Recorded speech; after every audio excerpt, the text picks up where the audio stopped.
Well, Bill Shorten has hit the road in Victoria, is heading to the marginal seat of Corangamite in the Geelong region. Sky News political reporter Annalise Nielsen joins us from the Labor campaign bus. Annalise, he was certainly hammered with questions about franking credits last night. It's been a bit of the theme of the campaign, and Labor has a lot of big ideas, big policies, and the details are being picked apart. It has been a very consistent theme, and it has kept coming up because the Liberal Party keeps bringing it up. They've had a real focus on what they've called the retiree tax, but we've heard Bill Shorten completely dismiss that. But what's interesting is it's likely to come up today because we are heading to Corangamite, as you say. This is a Liberal seat held by Liberal MP Sarah Henderson, but with the electoral boundaries being withdrawn, it's now notionally held by Labor, but with just a margin of 0.03%. Why it's likely to come up today is because of the demographics of Corangamite. It's a known region for retirees. If you look at the Bureau of Statistics data for the demographics of the area, from that 55 age bracket upwards, there's very much a distribution higher than the national average of people of that age. So they're the ones who are most likely to be impacted by changes to franking credits and any dividend imputation changes. So there's a widespread concern in the region about how that would affect them. So it's likely to come up. But Bill Shorten was absolutely standing by his policy last night when he was questioned on Q&A. He was saying that he thinks it's a gift.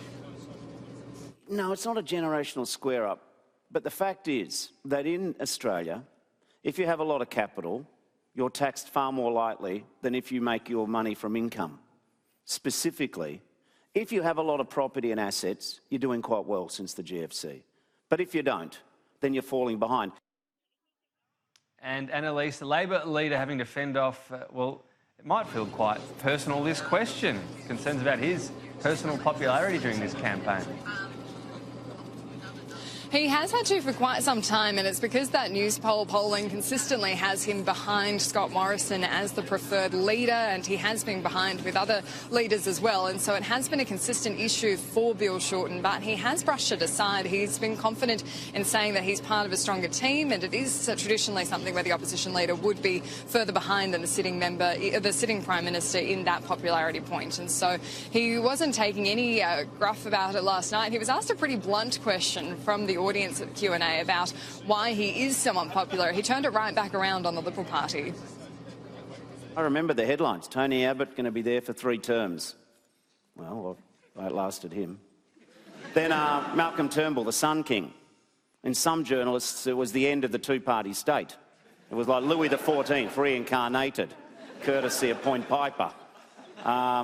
Anyway, he's probably watching this from New York, isn't he?